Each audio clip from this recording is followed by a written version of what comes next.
অত্যন্ত ঘৃণিত একটি নাম হলো ইয়াজিদ। ঘৃণিত নাম ইয়াজিদ বড় বড় তিনটা জঘন্যতম অপরাধ করেছিল। এক নাম্বার হলো কারবালার ময়দানে হযরত ইমাম হুসাইন রাদিয়াল্লাহু তাআলা আনহু সহ তার পরিবারকে হত্যা করা। 2 নাম্বার হলো মদিনায় আক্রমণ। 3 নাম্বার হলো মক্কা শরীফে আক্রমণ। এই তিনটা জঘন্যতম অপরাধের কারণে আল্লাহ দুনিয়াতে তারে নগদ শাস্তি দিয়েছেন, নগদ। মৃত্যুর আগ মুহূর্তে কঠিন এক রোগ হলো পেটের ভিতর নারী বুড়ি জ্বলতে থাকে। ইয়াজিদের পেটের ভিতরে নারী বুড়ি জ্বলতে থাকে, সারাদিন পেট জ্বলতো, নারী বুড়ি জ্বলতো। সন্ধ্যার সময় সে ধরাশায়ী হয়ে যেত, একদম যেন প্রাণ যায় যায় অবস্থা। বড় বড় হেকিম ডাক্তার আনা হলো, কেউ রোগ ধরতে পারে না। চিকিৎসা করা হয় কিন্তু চিকিৎসার ফল নাই, কোনো ফলাফল কবিরাজ ডাক্তার পায় না। পাবে কেমন করে? তার রোগ হলো আসমানে, চিকিৎসা চলছে জমিনে, কোনোদিন তার চিকিৎসার দ্বারা লাভবান হবে না। এর যুবক, আগুন লাগে যদি শেরপুর, পানি দেও তুমি ফরিদপুর, কোনোদিন আগুন নিভবে না। ইয়াজিদ আগুন লাগাইছে আসমানে, পানি দিলে জমিনে, কোনোদিন আগুন নিভবে না। পেটের নারী বুড়ি জ্বলতে থাকে, প্রচন্ড জ্বালা, সন্ধ্যায় যেন মরে যায়। ডাক্তার কবিরাজ অসংখ্য আনা হলো, কেউ কোনো কুল কিনারা পায় না। কি রোগ তাও ধরতে পারে না, রোগী ধরতে পারে না, খুঁজে পায় না। সবাই চিন্তায় পড়ে গেল। ডাক্তার কবিরাজ বলে, আমরা এমন রোগ জীবনে কোনোদিন দেখি নাই গো, এমন রোগ আমরা জীবনে কোনোদিন দেখি নাই। দেখবা কেমন করে? ধরাটা তো আল্লাহর ধরা। ইন্না বাতশা রাব্বিকা লাশাদীদ। আল্লাহ ধরে না, ধরলে আল্লাহ ছাড়ে না।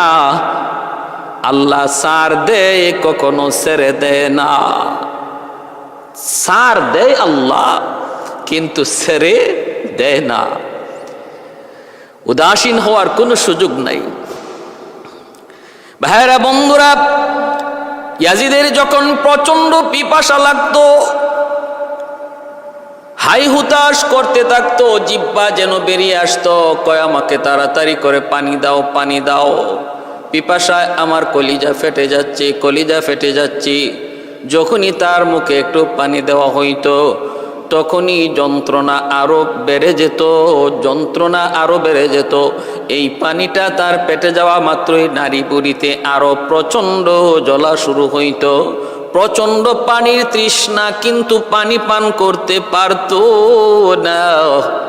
প্রচন্ড পানির তৃষ্ণা, গলা শুকায় গেছে, কলিজা শুকায় গেছে, মুখ শুকায় গেছে, চেহারা ফ্যাকাশে হয়ে গেছে, বিবর্ণ হয়ে গেছে। কিন্তু এক ফোঁটা পানি মুখে দিলে পরই যন্ত্রণা আরো বেড়ে যেত। কারবালার আল্লাহর নবীর কলিজার টুকরা নাতি ইমাম হুসাইন রাদিয়াল্লাহু তাআলা আনহু এবং তার পরিবারকে ফুরাত নদীর পানি বন্ধ কইরা যেই পরিমাণ কষ্ট দিয়েছিল, আল্লাহ তাকেও মৌতের সময় এরকম পানির কষ্টে আল্লাহ তারে মৌত দিছেন। পানির তৃষ্ণার্ত অবস্থায় পানি না পাইলে কেমন লাগে আল্লাহ ইয়াজিদরে বুঝাইয়া দিছেন। এরে ইয়াজিদ, শুন, তুই তো এরকম ভাবে নবী পরিবারকে পানির তৃষ্ণা দ্বারা কষ্ট দিয়েছ, এবার একটু নিজে বোঝো পানির তৃষ্ণা কত কষ্টকর। ফুরাত নদীর তীরটা দুশমনরা তারা অবরোধ করে রাখলো। ইমাম হুসাইন রাদিয়াল্লাহু তাআলা আনহু বারবার বলতেছেন, আমি তো তোমাদের সাথে যুদ্ধ করতে আসি নাই, মারামারি করতে আসি নাই, আমি তো এসেছি কুফার মানুষের দাওয়াতে, আমি যুদ্ধ করতে আসি নাই। যদি যুদ্ধ করতে আসতাম তাহলে শিশু বাচ্চা সাথে নিয়ে আসতাম না, মহিলাদেরকেও সাথে করে আনতাম না। আমি যুদ্ধ করতে আসি নাই। তোমরা আমাকে 3টা প্রস্তাবের একটা প্রস্তাব গ্রহণ করো। হয় তোমরা আমাকে ইয়াজিদের কাছে পৌঁছাও, ইয়াজিদের সাথে আমি সরাসরি কথা বলবো, আর নতুবা আমাকে মদিনায় ফেরত যাইতে দাও, আর নতুবা তোমরা আমাকে সীমান্তে পাঠায় দাও, আমি দুশমনদের সাথে জিহাদ করব। 3টা প্রস্তাবের কোনো একটা প্রস্তাবও দুশমন মানে নাই। কুফার গভর্নর আব্দুল্লাহ বিন জিয়াদ, ইয়াজিদের পক্ষ থেকে নিযুক্ত গভর্নর আব্দুল্লাহ বিন জিয়াদ, তার সেনাপতি হলো শিমার। কোনো প্রস্তাব তারা মানতে রাজি না, ইয়াজিদের কাছে পৌঁছাইতেও রাজি না, মদিনায় ফেরত যাইতেও রাজি না, সীমান্তে পাঠাইতেও রাজি না। ভাইরা বন্ধুরা, পানি আটকায় দিল। ওই অবস্থায় পানির তৃষ্ণায় কাতর ইমাম হুসাইন রাদিয়াল্লাহু তাআলা আনহুর বিবি ডাক দিয়ে বলতেছে, স্বামী গো, আমার বুকের দুধ শুকায় গেছে, কলিজা একদম যায় অবস্থা। দুধের শিশু আমার আলী আসগর, দুধের শিশু আমার আলী আসগর, দেখো না পানির তৃষ্ণায় জিহ্বাটা বের করে দিয়েছি, আমাদের পানি লাগবে না, অন্তত এই দুধের বাচ্চাটার জন্য একটু পানির ব্যবস্থা করো। ইমাম হুসাইন রাদিয়াল্লাহু তাআলা আনহু ওই দুধের বাচ্চাটারে হাতে করে দিলেন। 2 হাতের মধ্যে তুইলা দুশমনের দিকে লক্ষ্য করে বললেন, এরে দুশমনের দল, তোমাদের সাথে আমার দুশমনী থাকতে পারে, কিন্তু এই মাসুম নিষ্পাপ বাচ্চাটার সাথে কোনো দুশমনী তোমাদের নাই। আমার আলী আসগর পানির তৃষ্ণায় ছটফট করতেছে, মায়ের কোলে অশান্তি করে, কখন জানি জান যায়। আমার মাসুম বাচ্চাটা আলী আসগরের দিকে তাকায়, একটু পানির ব্যবস্থা করো, আমাকে একটু সুযোগ দাও, আমি ফুরাত নদীতে যাই আমার বাচ্চাটার একটু পানি পান করাই। তোমরা তাকায় দেখো, এই দুধের বাচ্চাটা আমার নবীর পরিবারের, নবীর রক্ত এই দুধের বাচ্চাটার রক্তে রয়েছে রে, একটু সুযোগ দাও। কিন্তু দুশমন তাও সুযোগ দিল না। একটা তীর মারল, ওই তীরটাই সেই ইমাম হুসাইন রাদিয়াল্লাহু তাআলা আনহুর দুধের বাচ্চা আলী আসগরের বুক দিয়ে ঢুকলো, পিঠ দিয়ে ছিদ্র হয়ে বের হয়ে গেল। মুহূর্তের ভিতরে বাবার কোলে সন্তানের মৃত্যু। পৃথিবীতে সবচেয়ে ভারী বোঝা হলো বাবার কোলে সন্তানের লাশ। পৃথিবীতে এর চেয়ে ভারী কোনো বোঝা নাই, বাবার কোলে সন্তানের লাশ। এই বোঝা পৃথিবীর সবচেয়ে ভারী বোঝা। ইমাম হুসাইন রাদিয়াল্লাহু তাআলা আনহুর চোখের সামনে দুধের শিশু, দুধের সন্তান আলী আসগরের মৃত্যু হয়ে গেল। তিনি কুলে করে লইয়া বিবির কাছে আসলেন, চোখের পানিটা জড়ায়া তাবুতে ডুইকা বলতেছেন, বিবি গো, নেও তোমার আমানত। এমন পানি পান করেছে আমার আলী আসগর, আর তোমাকে পানির জন্য বিরক্ত করবে না গো। এই যে তাকায় দেখো, একদম পানি পান করে একদম ঠান্ডা হয়ে গেছে, আর তোমাকে বিরক্ত করবে না। ইমাম হুসাইন রাদিয়াল্লাহু তাআলা আনহু সন্তানের লাশটা মায়ের কোলে বুঝা দেয়া তিনি তলোয়ারটা হাতে নিয়া বীর বাহাদুরের মতো একাই দুশমনের মোকাবেলা করে ফুরাত নদীর কিনারায় চলে গেলেন। ফুরাত নদীর কিনারায় চলে গেলেন, পানিতে তিনি নামলেন। পানিতে নাইমা তিনি পানি পান করবেন। মাত্র 1 মুষ্টি পানি হাতের মধ্যে নিছেন, পানি পান করবেন। এমনিতেই দুধের শিশু আলী আসগরের কথা মনে হয়ে গেল। আমার দুধের সন্তান পানি পান না কইরা পিপাসিত অবস্থায় মারা গেছে, শহীদ হয়েছে। আমার সঙ্গী সাথীরাও তারা পানির তৃষ্ণায় শহীদ হয়েছে, পানি পান করতে পারে নাই। আমি কেমন করে এই পানি পান করব?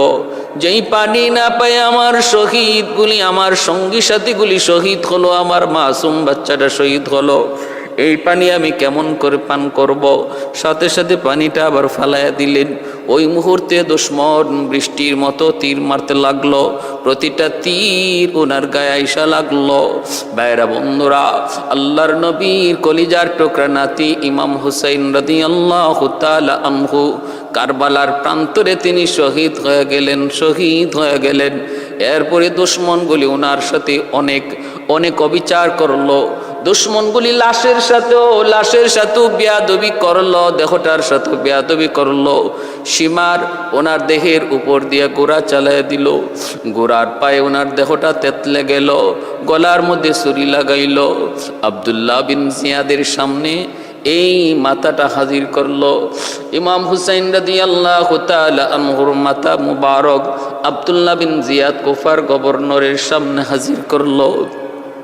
কুফার গভর্নর আব্দুল্লাহ বিন জিয়াদ লাঠি দিয়া যখন ওনার টুটের মধ্যে লাঠি দিয়া কোচা দিচ্ছি, তখনই পাশে একজন সাহাবী ডাক দিয়া বলতেছে, রে আব্দুল্লাহ, এতক্ষণ পর্যন্ত ধৈর্য ধরেছি, আর ধৈর্য ধরতে পারলাম না রে। কার মাথা মুবারক তুমি এই জায়গায় নিয়ে এসেছো? কার টুটের মধ্যে লাঠি দিয়া বেয়াদবি করো? আরে আমি একবার নয়, বহুবার আমার নবীকে আমি দেখেছি। মায়ার নবী টুটের মধ্যে বারবার চুমা খাইতেন। যেই টুটের সাথে তুমি বেয়াদবি করতেছো, এই টুটে আমার মায়ার নবী, রহমতের নবী, দয়ার নবীর হাজারো চুমা লেগে আসি। মেরা বন্ধুরা, এত বড় বেয়াদবি করলো। এই মাথা মোবারক ইয়াজিদের কাছে পেশ করলো। ইয়াজিদ দেখার পরে কিন্তু সে বিচার করে নাই, আব্দুল্লাহ বিন জিয়াদের বিচার করে নাই, খুনিদের কোনো বিচার করে নাই। এমনকি আরও তাদের প্রমোশন দিল। তারপরে ভাইরা বন্ধুরা, মক্কা মদিনা সহ আরব বিশ্বজুড়ি ইয়াজিদের বিরুদ্ধে প্রতিবাদ হতে লাগলো। বিশেষ করে মদিনার মানুষ কোনোভাবেই সেটা মেনে নিতে পারলো না। ইয়াজিদের গভর্নরকে মদিনা থেকে তারা বের করে দিল। সাথে সাথে ইয়াজিদ এমন এক বাহিনী পাঠাইল, দুর্ধর্ষ বাহিনী মদিনা হামলা করলো। মদিনায় অসংখ্য অগণিত সাহাবীকে কতল করলো, শহীদ করলো। মসজিদে নববীকে গোড়া রাস্তাবল বানাইল। 3 দিন পর্যন্ত মদিনায় শুধু হত্যা চালাইলো। আর মদিনার মসজিদে, আমার নবীর মসজিদে 3 দিন কোনো নামাজই হয় নাই, নামাজ বন্ধ ছিল। এরপরে তারা গেল মক্কার দিকে। মক্কায় যে আল্লাহর ঘরের উপরে হামলা করলো, আল্লাহর ঘরের অনেক ক্ষতি করলো, মক্কায় অনেক সাহাবীকে শহীদ করলো। ওই অবস্থায় ইয়াজিদের বাহিনী তারা খবর পাইল ইয়াজিদ মারা গেছি। কেমনে মারা গেছে, কিভাবে মারা গেছে আমার ভাই? আল্লাহ পাক মৌতের আগে এমন একটা কঠিন রোগ তারে দিলেন, নারী বুড়ি জ্বলতেছে, পানি পান করতে পারে না। পানির তৃষ্ণায় গলা শুকায় যায়, পানির তৃষ্ণায় কলিজা শুকায় যায়, কিন্তু পানি মুখে দিলে যন্ত্রণা শুরু হয়, পানি পান করতে পারে না। কোনো ডাক্তার কবিরাজ সেই রোগ ধরতে পারে না। এইভাবেই চলতেছে। ভাইরা বন্ধুরা, একদিন ইয়াজিদ বলতেছে, আমার হয়তো এই অসুস্থতা, আমার এই অসুস্থতাটাই হলো আমার মরজে মৌত। আমি হয়তো আর বাঁচব না, আমি বিদায় নিব। যাবার আগে খেলাফত রাজত্ব কার হাতে বুঝায় দিব, যেই রাজত্বের কারণে এত কিছু, যেই ক্ষমতার কারণে নবী পরিবারকে খতম করলো, আমার নবীর পরিবারের রক্তে তার হাত লাল করলো, কারবালার ময়দান রক্তাক্ত হলো। এই যেই রাজত্বের কারণে ইসলামের ইতিহাসে কুখ্যাত ব্যক্তি হিসেবে পরিচিত হলো ইয়াজিদ। মৌতের আগে তার রাজত্ব সন্তানকে বুঝায় দেওয়ার জন্য সন্তানকে ডাক দিল। সন্তানকে বলতেছে, বাজানরি তুমি আমার খেলাফতটা গ্রহণ করো। কিন্তু তার সন্তান বলতেছে, বাবা, যেই সিংহাসনে নবী পরিবারে রক্তে রঞ্জিত, ওই সিংহাসনে আমি বসবো না। এটা অভিশপ্ত সিংহাসন। এ বাবা, এটা অভিশপ্ত সিংহাসন। যে অপরাধের কারণে তাম বিশ্ব মুসলিম তোমাকে ঘৃণার চোখে দেখে, যে রাজত্বের কারণে মুসলিম বিশ্বে তুমি ঘৃণিত, এই রাজত্বে আমাকে বসায়ও না, আমাকেও ধ্বংস করো না বাবা। আমি এটা চাই না, আমি এটা চাই না। সে গ্রহণ করলই না। ইয়াজিদ বড় অনুতপ্ত হলো, কষ্ট পাইল। সন্তানের জবাব শুনে ইয়াজিদ ভালো করে বুঝতে পারলো অপরাধ, সে কত বড় অপরাধ করেছি। 40 দিন পর তার এই সন্তানটা মারা গেল অসুস্থতায়। এরপরে ইয়াজিদের একটা ছোট্ট বাচ্চা ছিল, ছোট বাচ্চা, এখনো বুঝ হয় নাই। ইয়াজিদ মৌতের আগে বলতেছিল মারওয়ানকে বলল, আমার ক্ষমতা তোমাকে বুঝাই দিলাম, শর্ত হলো আমার মৃত্যুর পর আমার এই সন্তান যখন একটু উপযুক্ত হবে, তখন তুমি আমার সন্তানকে রাজত্ব বুঝাই দিও। মারওয়ানের কাছে ক্ষমতা হস্তান্তর করলো, শর্ত আমার দুধের বাচ্চা বড় হলে পরে তার ক্ষমতা দিও। ভাইরা বন্ধুরা, এইদিকে ইয়াজিদের শারীরিক অবস্থা অবনতি করতেছে। ধীরে ধীরে একদম স্থির হয়ে গেল। পেটের নারী বুড়ির যন্ত্রণা থেকে মুক্তির জন্য কবিরাজ হেকিম তারে অনেক বেশি মাদক সেবন করাইতো, অনেক নেশা জাতীয় দ্রব্য তারে খাওয়াইতো। যখন নেশা জাতীয় দ্রব্য খাইতো, মাদক খাইতো, তখন কিছুটা আরাম পাইতো, কিছুটা যন্ত্রণা কমতো। তারে মাদক খাওয়াইয়া বুলায় রাখতো, ব্রেনটা বুলায় রাখতো, মাতাল বানায় রাখতো, যেন সহজে ব্যথা বুঝতে না পারি, ছটফট করগে। ভাইরা বন্ধুরা, ইয়াজিদের একটা অনেক আদরের বানর ছিল, একটা বানর পালতো। এই বানরটারে ইয়াজিদ খুব আদর করত। এই বানরটা একদিন ইয়াজিদ কইজা দেখে নাই, পাওয়া যায় না। লোকজনকে জিজ্ঞেস করলো, আমার বানর কোথায়? লোকজন বলতেছে, আপনার পরিবারের লোকগুলা থেকে ভালো আচরণ না পাওয়ার কারণে বানর জঙ্গলে চলে গেছে। কারণ আপনি তো অসুস্থ, আপনি বানরের খোঁজ নিতে পারেন না। পরিবারের লোকজনও তাদের কাছ থেকে ভালো আচরণ পায় না, বৈরী আচরণের কারণে বানর জঙ্গলে চলে গেছে। ইয়াজিদ ওই বানরের এতটাই ভক্ত ছিল যে যেমন এমনই মানুষ, এমন বস্তুর সাথেই মহব্বত জন্মায়, এমন বস্তুর সাথে মহব্বত গড়ে তুলে। বানরের মতো মানুষ, শিয়াল কুকুরের মতো মানুষ কুকুরকে ভালোবাসবে, বানরকে ভালোবাসবে।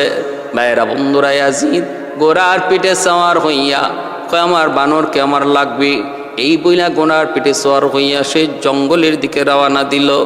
ভাইয়েরা, জঙ্গলের দিকে যাচ্ছে হঠাৎ করে গোড়ার পিঠ থেকে ইয়াজিদ পড়ে গেল। পাটা গোড়ার লাগামের সাথে পেঁচ লেগে গেল। গোড়া থেকে পড়ে গেছে, কিন্তু পা গোড়ার লাগামে পেঁচ লেগে গেছে। গোড়া তো থামে না, গোড়া দৌড়, আর বডিতে মাটিতে পায়ের সঙ্গে গোড়ার লাগাম বাঁধা। এইরকম ভাবে গোড়া গড়তেছে, ঘোড়া তো আর থামে না। ভাইয়েরা বন্ধুরা, চলতেছে পিঠ। জঙ্গলে চলে গেল, জঙ্গলে খুঁজতে পায় না, কিন্তু গোড়া তো দৌড়তেছে, তার বডিটাও ঘষতে জমিনের পাথরের সাথে ঘষতেছে। গোড়া তো ঘষতেছে, চামড়াগুলা খসে পড়তেছে, গোশত খসে পড়তেছে। ভাইরা বন্ধুরা, ঘোড়া তো আর থামে না, ঘোড়া থামে না। ঘোড়া তো দৌড়তেছে, পায়ের সঙ্গে রশি লাগানো। এই অবস্থায় তার বডিটাও ঘষা যাইতেছে, ঘষতে যায়। কেমন যন্ত্রণাদায়ক মৃত্যু হইতেছে দেখেন, একটু খেয়াল করেন কেমন যন্ত্রণাদায়ক মৃত্যু। ওই অবস্থায় হঠাৎ করে একটা বিশাল পাথরের সাথে তার মাথাটা আঘাত খাইল। মাথাটার সাথে সাথে চূর্ণ বিচূর্ণ হয়ে গেল। ঘোড়া তো তখনও থামে না, ঘোড়া তো দৌড়তেছে। হাতটা খুইলা পড়ে গেল, বাম হাতটা খুলে পড়ে গেল। পা দুইটার ভিতরে একটা খুলে পড়ে গেল, আরেকটাও খুলে পড়ে গেল। হাড্ডি শুধু এখন আছে, হাড্ডি লয়েও ঘোড়া দৌড়তেছে। এইভাবে তার বডিটা ছিন্ন বিচ্ছিন্ন হইয়া জায়গায় জায়গায় ছড়ায় গেছে। এক হাড্ডি পাওয়া গেলে আর এক হাড্ডি পাওয়া যায় না, এক হাত পাওয়া গেলে আর এক হাত পাওয়া যায় না। এইভাবে ইয়াজিদের করুণ থেকে করুণ মৃত্যু হয়েছে। এজন্যই ইয়াজিদের কবর কেউ খুঁজে পায় না। ইয়াজিদ এই জমিনের কোথায় তার কবর কেউ জানে না, কেউ জানে না। অদৃশ্যভাবে আল্লাহ পাক রব্বুল আলামিন এই জমিন তারে গ্রহণ করে নাই। এত বড় পাপিষ্ঠকে জমিন গ্রহণ করে নাই, জমিনে তার কবরটা পর্যন্ত হয় নাই। এত নির্মমভাবে তার পরিণতি। এজন্যই বলছিলাম আল্লাহর আদালতে সর্বদা ন্যায় বিচার হয়, সর্বদা ন্যায় বিচার হয়। ইয়াজিদের এই তো মারওয়ানের হাতে ক্ষমতা দিল, মারওয়ান ক্ষমতা পাইল, ইয়াজিদের বউকে মারওয়ান বিয়ে করলো, বাচ্চাটা সহ ইয়াজিদের বউ মারওয়ানের ঘরে আসলো। মারওয়ান যখন বাচ্চাটা একটু উপযুক্ত হবে তারে ক্ষমতা দেওয়ার কথা, কিন্তু মারওয়ান ইয়াজিদের ছেলেকে ক্ষমতা না দিয়া তার ছেলে আব্দুল মালিককে ক্ষমতা দিয়ে দিল। এতে ক্ষিপ্ত হইয়া ইয়াজিদের বউ এখন যে মারওয়ানের ঘরে দ্বিতীয় স্ত্রী, এই ইয়াজিদের বউ একদিন রাতের অন্ধকারে বালিশ চাপা দিয়া মারওয়ানকে হত্যা করে ফেলল, মারওয়ানকে হত্যা করে ফেলল। তারপরে মারওয়ানের ছেলে আব্দুল মালিক সে তখন এর উপযুক্ত বিচার করে তাদেরকেও হত্যা করে দিল। অতএব ইয়াজিদের বংশের কেউ আর ক্ষমতা পাইল না। যেই ক্ষমতার কারণে ইয়াজিদ এত বড় কলঙ্কিত এক নাম, সেই ক্ষমতা ইয়াজিদের বংশে কেউ আর ধরে রাখতে পারল না। ইয়াজিদের পরেই তার পারিবারিক ক্ষমতা ছিন্ন হয়ে গেল, চলে গেল মারওয়ানের হাতে, মারওয়ান থেকে মারওয়ানের ছেলে আব্দুল মালিকের হাতে। এ ভাই, এজন্য বলতেছিলাম ক্ষমতার বাহাদুরি কইরো না। এইদিকে ভাইরা বন্ধুরা, কুফার গভর্নর হলো মুখতার সাকাফি। ওই মুখতার সাকাফি সে তখন ভাইরা উপযুক্ত বিচার করলো। কারবালার ময়দানে যারা নায়ক ছিল, ইমাম হুসাইনের কল্লাক দেহ মুবারক থেকে মাথা মুবারক যে দ্বিখণ্ডিত করলো, ওই সীমারকে মুখতার সাকাফি ধরে আনার নির্দেশ দিল। মুখতার সাকাফি যখন ধরে আনার নির্দেশ দেয়, পলায়ন করে কুফা থেকে ভাগার চেষ্টা করে ওই সীমার কুফা থেকে ভাগার চেষ্টা করে, কিন্তু ভাগতে পারে না। মুখতার সাকাফির লোকদের হাতে ধরা পড়ে গেল। তাড়াতাড়ি ধরলো, দইরা মুখতার সাকাফির সামনে হাজির করলো। সীমারের দেহ থেকে মাথা দ্বিখণ্ডিত করল। এরপরে তার দেহটারে টুকরা টুকরা কইরা কুকুরের খাবার বানাইল, কুকুরের খাবার।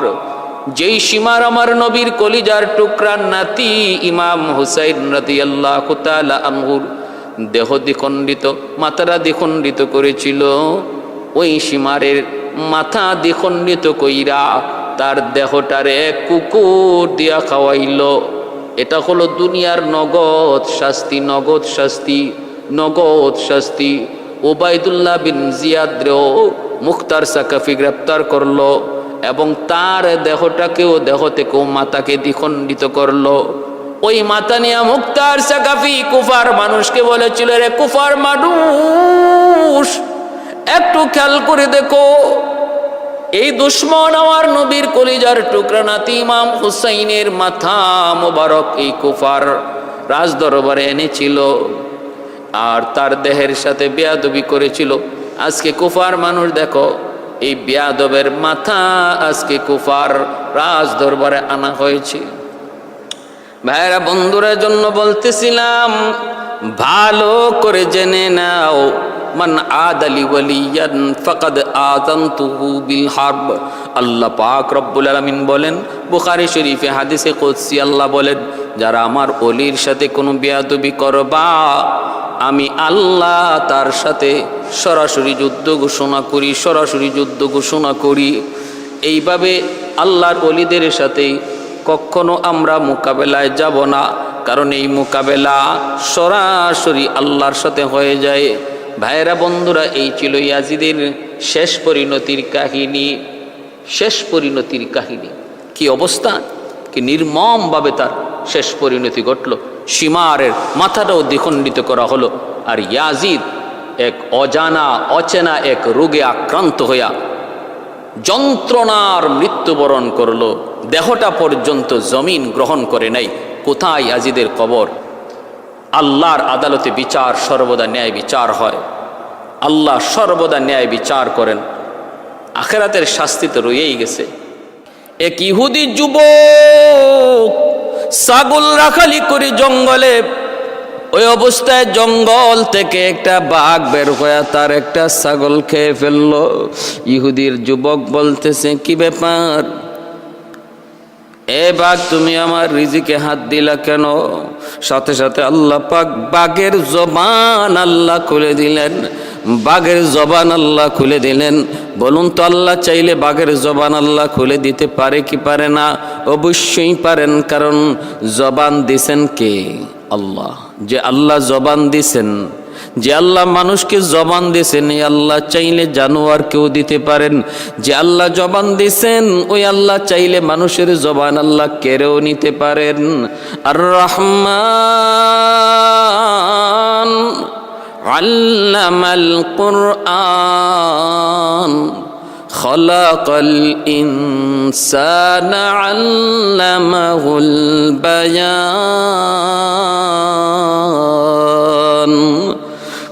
জবান দেওয়ার ক্ষমতা দিছেন কে? আল্লাহ। এই জবানের ক্ষমতা, জবান কথা বলার শক্তি দিলেন আল্লাহ। এজন্য আল্লাহ পাক বাঘের জবানটা আল্লাহ খুলে দিলেন। বাঘ এইবার ডাক দিয়ে কয়, নারী যুবক, আমি তোমার রিজিক খাই নাই, আমি আমার রিজিক খেয়েছি। কারণ যদি এটা আমার রিজিক না থাকতো, আমার পেটে আসতো না, আমি খাইতেও পারতাম না। এই কথা বলা মাত্রই যুবক বলতেছে, কি আশ্চর্যের ব্যাপার, বাঘেও দেখি মানুষের মতো কথা কয়, এটা কেমন আশ্চর্যের ব্যাপার, কেমন আশ্চর্যের ব্যাপার।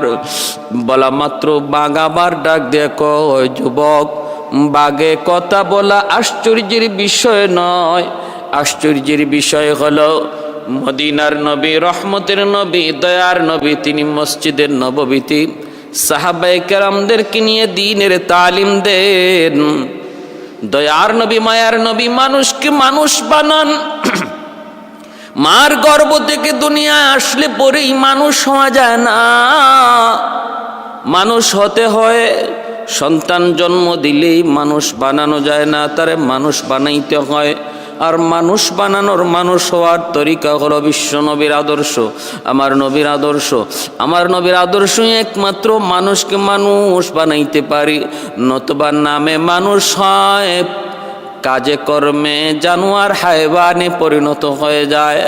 আজকে অমুসলিমগুলির মধ্যে নামে মানুষ রয়েছে, খ্রিস্টান ইহুদিরা নামে মানুষ,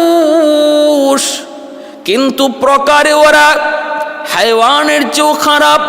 একটা হায়ওয়ান যা করে, মানুষ হয়ে যদি তাই করে, সে হায়ওয়ানের চেয়েও নিকৃষ্ট। কারণ হায়ওয়ান তো অপরাধ করে না যাই না, না বুঝা। মানুষ তুমি যাই না বুঝা বিবেক থাকার পরেও যদি হায়ওয়ানের মতো অপরাধ করো, তাহলে তুমি হায়ওয়ানের সমান নও, বালহুম আদল। আল্লাহ বলেন সে হায়ওয়ানের চেয়েও বেশি নিকৃষ্ট। জঙ্গলের বাঘটা ডাক দেয়া কয়, রে যুবক, আমার কথা বলাটা আশ্চর্যের বিষয় নয়। আশ্চর্যের বিষয় হলো দ্বীনের নবী মানুষকে মানুষ বানায়, আর তুমি জঙ্গলে ছাগল রাখালি করো। এটা এর চেয়েও বড় আশ্চর্যের বিষয়। কেন তুমি নবীর দরবারে যাও না? এটা আশ্চর্যের বিষয়, আমার কথা বলার চেয়েও বেশি। বলা মাত্রই যুবক কয়, হায় হায় হায়, এ কেমন নবী, এ কেমন নবী, যেই নবীর দরবারের সংবাদ আমাকে জঙ্গলের বাগে দিল। না না, আর আমি এখানে থাকতে পারি না, অবশ্যই নবীর দরবারে যাওয়া লাগবে। এইবার যুবক বলতেছে, আমি তো যেতে চাই, কিন্তু আমার ছাগলগুলি রাখালি করবে কি? আমার ছাগল রাখালি করবে কি? আমি যদি নবীর দরবারে যাই, আমার ছাগল রাখালি করবে কে? বাঘ তখন ডাক দিয়া বলে, কোনো টেনশন নাই, টেনশন করো না, আমি তোমার ছাগলের পাহারাদারি করব। কেমন কথা কয়! যুবক বলে, হ, তোমার কাছে আমি ছাগলগুলি দিয়ে যাব। আমি পাগল হয়েছি, আমি বুঝি পাগল হয়েছি, পাগল। আমার মাথায় বুঝি কোনো বুদ্ধি নাই। একটা ছাগল খেয়ে ফেলেছো। আমি বলেছিলাম কেন খাইছো, তুমি বলো এটা তুমি তোমার রিজিক খাইছো। এখন যদি ছাগলগুলি তোমার কাছে দিয়া যাই, তাহলে শিয়ালের কাছে মুরগি বাগি দেওয়ার অবস্থা হবে। আইসা দেখবো, এসে দেখবো তোমার কাছে একটা ছাগলও নাই। যদি বলি কি করলা, তুমি বলবা তোমার রিজিক তুমি খাইছ।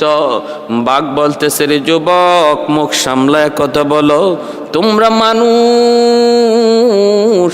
তোমরা তোমাদের ওয়াদা খেলাফি করতে পারো, কিন্তু আমরা হাইওয়ান হলেও ওয়াদা খেলাফি জানি না, ওয়াদা খেলাফি জানি না। মানুষ হইয়া তোমরা ওয়াদা খেলাফি করতে পারো, টিন দেওয়ার কথা কইয়া দিতে না পারো, রাস্তা করবার কথা কইয়া তোমরা না করতে পারো, ব্রিজ বানাইতে যাইয়া রডের বদলা বাঁশ ঢুকাইতে পারো, এটা তোমাদের কাজ। কিন্তু আমরা হাইওয়ান হলেও কথা ঠিক, জবান ঠিক, যা বলি তা রাখি। আমাদের জবানে কোনো ধরনের কোনো দুষ্কি নাই, ছলচাতুরি নেই, গাদ্দারি নেই। 100 বিশ্বাস করতে পারো আমার উপর, 100 কোনো টেনশন নাই, চিন্তার কোনো কারণ নাই। আমি হায়ওয়ান, আমি তোমাকে ওয়াদা দিলাম সবগুলি ছাগল আমানত পাবে। একটা ছাগল আমাকে মজুরি বাবদ তুমি দিয়ে যেতে পারো একটা, আমি যে তোমার ছাগলগুলি পাহারাদারি করব, রাখালি করব, আমাকে একটা ছাগল দিয়ে যাও আমার খাওয়ার জন্য। যুবক বলে, হ্যাঁ দিয়ে দিলাম, যাও একটা ছাগল তোমারে দিয়ে দিলাম, বাকিগুলি তোমার কাছে আমানত। কোনো অসুবিধা নাই, যেতে পারো। মায়েরা, বন্ধুরা, এ কেমন যুগ, কেমন যুগ, কেমন সোনালী যুগ, কেমন ইনসাফের যুগ ছিল। হাইওয়ানগুলি পর্যন্ত আমার নবীর খেলাফত, আমার নবীর শাসনামলে তারা জুলুম করতো না। নবীর খলিফাদের শাসনামলেও হাইওয়ানগুলি পর্যন্ত জুলুম করতো না। আর আজকে মানুষের শাসনামলে দেখা যায় হাইওয়ান তো বাদ, মানুষ মানুষের উপরে যেই পরিমাণ জুলুম করে, হাইওয়ানের চেয়েও বেশি, হাইওয়ানের চেয়েও বেশি। হাইওয়ান ও হাইওয়ানের উপরে তোরা জুলুম করে না। আজকের যুগে মানুষ মানুষের উপরে যেই পরিমাণ জুলুম করে। এ যুবক, খেয়াল করে শুনো রে যুবক, ওই ইহুদি যুবকটা ছাগলগুলি বাঘের কাছে আমানত দিয়া আল্লাহর নবীর দরবারে রওনা দিল। যেই মাত্র যুবক রওনা দিল মসজিদে নববীর দিকে, আল্লাহর নবীর কাছে আসবে, সাথে সাথে আল্লাহ পাক জিব্রাইলে আমিনকে পাঠিয়ে দিলেন। জিব্রাইলে আমিন আমার নবীর কাছে আইসা হাজির হয়ে বলতেছেন, নবী গো, ওগো নবী, এই মুহূর্তে আপনার কাছে একটা যুবক আসতেছে, ইহুদি যুবক, একটা ইহুদি যুবক আসতেছে কালেমা পড়ে মুসলমান হওয়ার জন্য। নবী গো, জানেননি ওই ইহুদি যুবকটারে আপনার দরবারের খবর কোনো মানুষে দেয় নাই, কোনো জিন্নাতে দেয় নাই, না না, কোনো মানুষ তারই খবর দেয় নাই।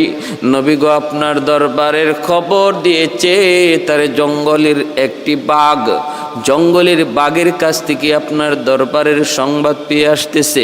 অতএব আপনি তারে একটু সম্মান জানান, তারে সুস্বাগতম জানান। আল্লাহর নবী মসজিদে নববীতে সাহাবায়ে কেরামদেরকে নিয়ে দ্বীনের তালিম দিচ্ছেন। নবীর সাথে সাথে বললেন, সাহাবীরা একটু উঠো, এই মুহূর্তে আমরা মসজিদের নববী থেকে বের হব। একজন যুবক আসতেছে আমার কাছে কালেমা পড়ে মুসলমান হওয়ার জন্য। যেই যুবককে আমার দরবারের খবর কোনো মানুষে দেয় নাই, যারে আমার দরবারের খবর দিয়েছে জঙ্গলের বাঘ, আর বাঘ তারে পাঠাইছে, আর বাকি বাঘে তারে ছাগলগুলি রাখালি করতেছি। दुनिया से हर जुल्म सितम तुमने मिटाया, दुनिया से हर जुल्म सितम तुमने मिटाया, नाम से काबा को पाकीज़ा बनाया, असनाम से काबा को पाकीज़ा बनाया, दर पेशानी ने तरीक़तों को दरिया कर दिया, दिल को रोशन कर दिया आँखों को बीना कर दिया दिल को रोशन कर दिया आँखों को बीना कर दिया আল্লাহর নবী মসজিদে নববী থেকে বের হলেন রে যুবক মদিনার সাহাবায়ে কেরাম দুই সারিতে লাইন ধরে দাঁড়ালো মায়ার নবী মাঝখানে তাকায় রইছেন ওই যুবকের দিকে যেই যুবক আসতেছে মসজিদে নববীর কাছাকাছি আসা মাত্র যুবক তাকায় দেখলো ঘটনা কি আমি আসার আগে আমার আসার খবর নবীর দরবার কেমন করে পৌঁছলো সাহাবায়ে কেরামদেরকে দুই সারিতে লাইন ধরে দাঁড় করিয়ে মায়ার নবী মাঝখানে তিনি দাঁড়ায় অপেক্ষা করছেন যুবক কাছে আসলো আল্লাহর নবী আগায় গেলেন বুকে জড়ায় নিলেন মুচকি হাসি দিয়া মায়ার নবী বুকে জড়ায় নিলেন যুবক চোখ দিয়া পানি জড়ি আর কান্দে আর কই নবী গো ওগো নবীজি আমি আসার আগে আমার খবর আপনার কাছে কেমনে পৌঁছলো আল্লাহর নবী বলতেছেন যুবক তোমাকে নবীর দরবারের খবর কোনো মানুষে দেয় নাই দিয়েছে জঙ্গলের বাঘ বাকি ছাগলগুলি রাখালিও করতেছে ওই জঙ্গলের বাঘটা এই খবর তুমি আসার আগে আমাকে দিয়েছেন আমার মালিক পাঠিয়ে দিয়েছেন জিব্রাইলে আমিন ওই যুবক তখন সাথে সাথে আমার নবীর কদম জড়ায় দইরা চোখের পানি জড়ায় কো নবী গো আমি আর দেরি করতে চাই না গো নবী এই মুহূর্তে আমাকে কালেমা পড়ায় মুসলমান বানায়া দিন ভাইরা আমার জন্য বলছিলাম জঙ্গলের বাঘে আমার নবীরে চিনলো কিন্তু নবীর চাচা হইয়া আবু জাহেল নবীকে চিনলো না এমনকি হত্যা করার ষড়যন্ত্র করে কত বড় মাস্টার প্ল্যান গর্ত বানায় রাখলো আর আমার নবীর আদর্শের উত্তম একটা দিক হলো অসুস্থ মানুষের সেবা করা ওই অসুস্থ মানুষের ভান ধরে বিছানায় পড়ে আবু জাহেল নবীকে ডাক দিল আল্লাহর নবীও নেক নিয়ত সাদা দিল আমার নবীর দিলের মধ্যে কোনো ছলচাতুরি নেই মায়ার নবী বের হয়ে গেলেন চাচাকে দেখতে কাছাকাছি চলে আসলেন অল্প কয়েকটা কদম দিলে পরে মায়ার নবী ওই গর্তে পড়ে যাবেন ওই অবস্থায় আল্লাহ পাক জিব্রাইল আমিনকে বলেন জিব্রিল তাড়াতাড়ি যাও আমার বন্ধু তো বুঝে না রে আমার বন্ধু তো বুঝার কথাও না আমার বন্ধু তো জানে না আমার বন্ধু তো জানার কথাও না আমি আল্লাহ না জানাইলে বন্ধু কেমন করে জানবে যাও জিব্রাইল তাড়াতাড়ি যায় বলো আমার বন্ধুকে সামনে যেন আর একটা কদমও না বাড়ায় ঘটনা তুমি খুলে বলে দিও জিব্রাইল আমিন এসে হাজির আল্লাহর নবীকে জিব্রাইল আমিন কানে কানে বলে দিলেন আবু জাহেলের লোকগুলি জিব্রাইলকে দেখলেন না অদৃশ্য নিরাকার হইয়া কানে কানে বলে দিলেন নবী গো আর কদম দিয়েন না একটা কদমও সামনে দিয়েন না গো নবী কারণ আপনি যা ভাবতেছেন ঘটনা তা নয় আপনি যেমন সাদা দিলের মানুষ আবু জাহেল কিন্তু এমন সাদা দিলের না তার ভিতরে রয়েছে নেফাক তার ভিতরে রয়েছে কালিমা তার ভিতরে রয়েছে নাপাক আর আপনার ভিতর হলো পাক এজন্য আল্লাহর সাহায্য আপনার সাথে যাদের দিল পাক এদের পক্ষে আল্লাহর সাহায্য আর যাদের দিল না পাক এদের সাথে আছে শয়তান যাদের দিল পাক এদের সাথে আছেন আমার আল্লাহ কে আল্লাহ জিব্রাইলে আমিন বলেন নবী গো আর কদম দিয়েন না কারণ আবু জাহেল অসুস্থ নয় বিছানায় পড়ে অসুস্থ মানুষের ভান ধরছে আর গর্ত বানায় রাখছে উদ্দেশ্য হলো আপনি বুঝবেন না এখানে যে গর্ত পা দেওয়া মাত্রই নিচে চলে যাবেন আবু জাহেল লোকজন নিয়ে আপনাকে মাটি দিয়ে চাপা দিয়ে দিবে এই হলো ওর ষড়যন্ত্র অতএব আপনি সামনে যায়েন না রিটার্ন আপনি ব্যাক করেন এখান থেকে আপনি আবার চলে যান আল্লাহর নবী কথা জানা মাত্রই সাথে সাথে নবী কদম জায়গায় জমায়ে দিলেন আর সামনে বাড়লেন না। নবী এখান থেকেই তিনি কদম সরায় রওনা দিলেন। চলে যাচ্ছেন। আল্লাহর নবী জানাইলেন কে? বলে আল্লাহ। নবী চলে যাচ্ছেন। আবু জাহেলের লোকগুলি কয়, মুহাম্মদ কি ব্যাপার, আপনি কি যাবেন না? নবী কয়, না আমি যাব না, আমার একটা প্রয়োজন আছে, আমার একটা প্রয়োজন রয়ে গেছে, আমার একটা দরকার রয়ে গেছে, আমি পরে আসতেছি, যাও। এই কথা বললাম আর নবী কদম এখান থেকে পিছনের দিকে ব্যাক করে চলে আসলেন। লোকগুলা এবার আবু জাহেলের কাছে গেল, কপাল থাপড়াইতে কপালের মধ্যে থাপড়ায় আর বলতেছে, হায় হায়, আর যদি আর কয়েকটা কদম দিত তাহলেই তো মুহাম্মদ গর্তে পড়ে যেত। এ দুশমনের দল, তোমরা যত ষড়যন্ত্র করো, আমার আল্লাহর ষড়যন্ত্র, আমার আল্লাহর কৌশলের কাছে কিছুই না। ওয়ামাকারু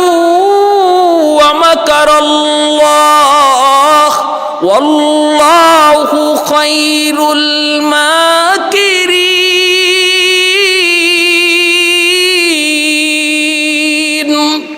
ওরা ষড়যন্ত্র করে আর আল্লাহ কৌশল করেন। ওদের ষড়যন্ত্র আমার আল্লাহর কৌশলের সামনে দুলিশাত। এত কষ্ট করে যেই গর্ত বানাইলো, মুহূর্তের ভিতরে আল্লাহ ধ্বংস করে দিলেন, নস্যাৎ করে দিলেন।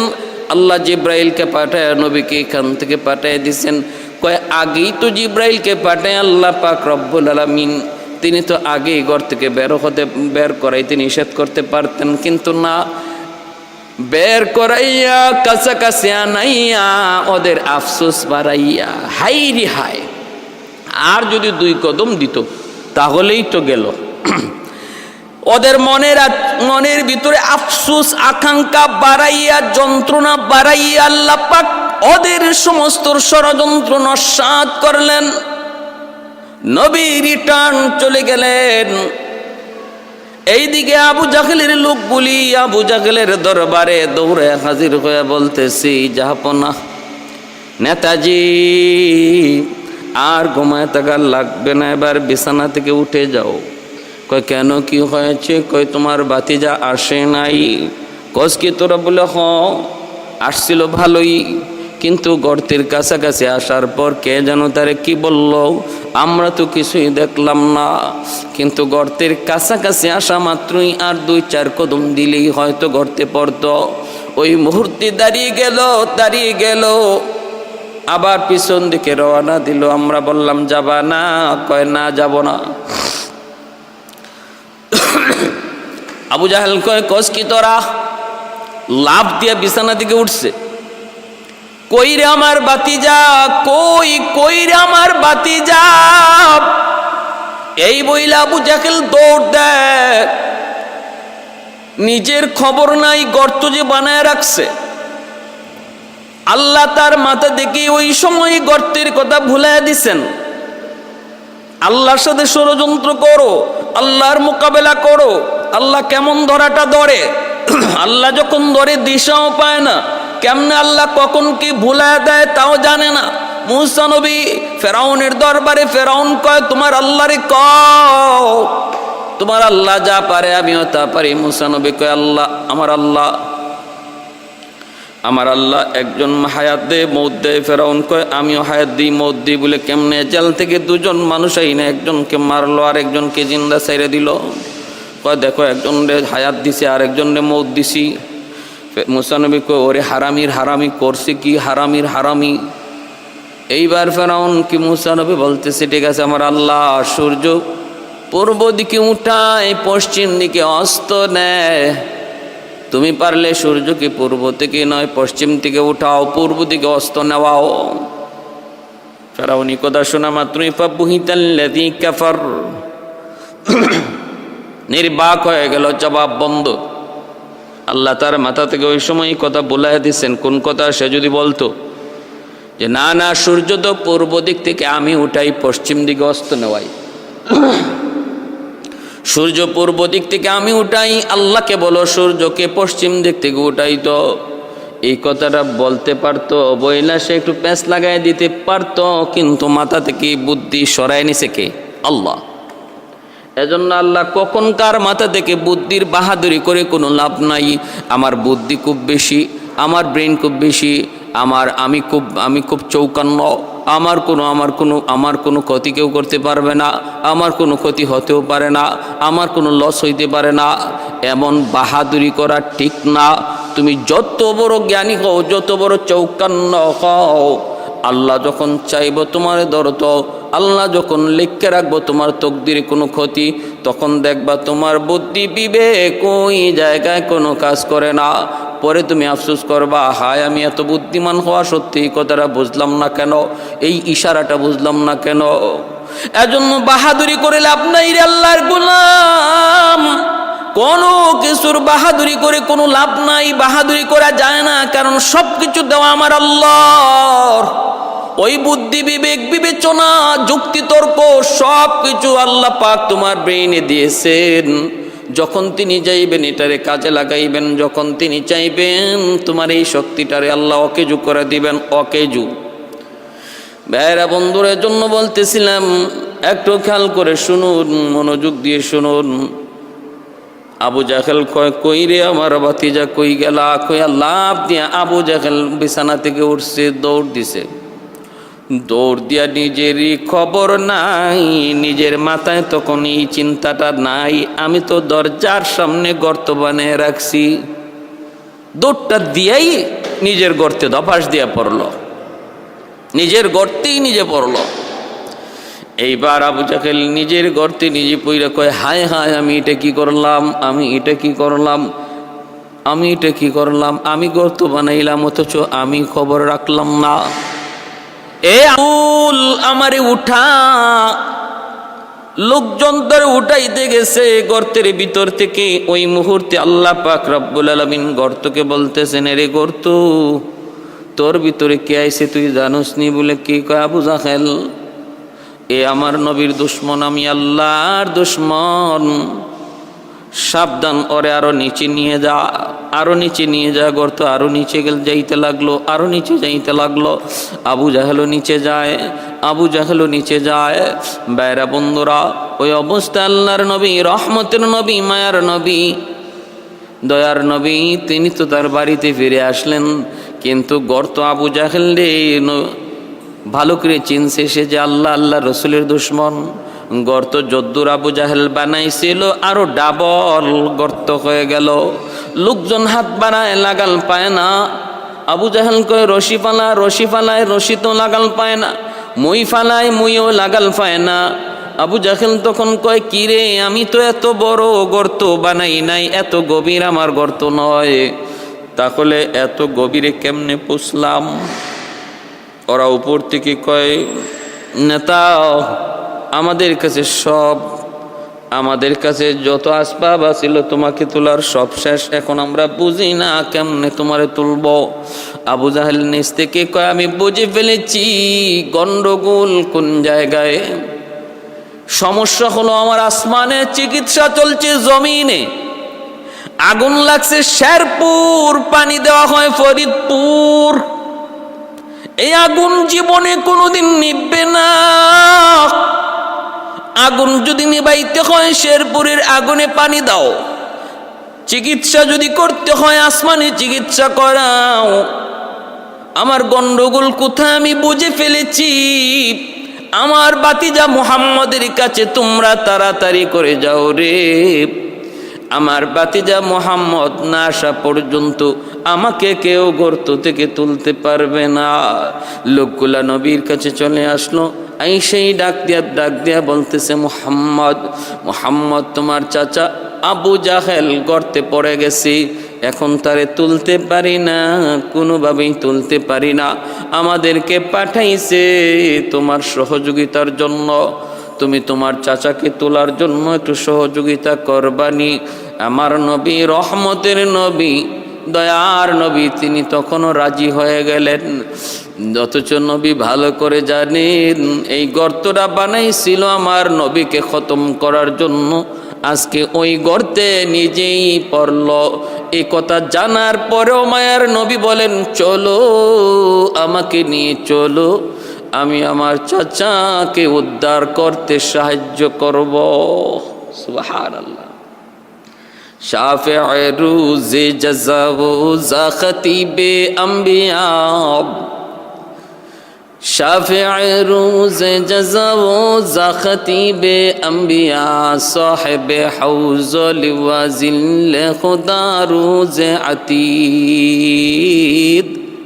साहिब हौज़ लिवाज़िल खुदा रोज़ अतीद साहिब असरार ऊना मुस अकबर बरमला इल्म उ अज अव्वलिनो आखिरी अंदर मजीद इल्म उ अज अव्वलिनो आखिरी अंदर मजीद रहमतुल्लिल आलमी खन दश खुदावंद करीम खल्क़ो खुल्क़ो कौलो फ़िअलो हदियो सिमते उ हमीद खल्क़ो खुल्क़ो कौलो फ़िअलो हदियो सिमते उ हमीद। मायार नबी दयार नबी चललेन आबू जहलके सहयोगिता करबेन। आय आल्लाहर नबी रहमतेर नबी गर्तेर किनारा थेके डाक दिया बोलतेছেন चाचा जान खबर की? आबू জাহেল গর্তের ভিতর থেকে ডাক দিয়া কয় ভাতিজা তুমি তো জানোই, তুমি তো ভালো করে জানো, সব তো তুমি জেনে গেছো, সব তো তোমার আল্লাহ তোমারে জানায় দিছে রে ভাতিজা। আমার বুঝ হয়ে গেছে, কারণ আমি এত গভীর কোনো গর্ত বানাই নাই রে। তোমাকে খতম করার জন্য যেই গর্ত বানাইছিলাম এটা তো আরো কম গভীর ছিল। এখন আমি এর ভিতরে পড়ার পরে দেখতে পেলাম গর্ত আরো ডাবল বেশি গভীর হয়ে গেছে।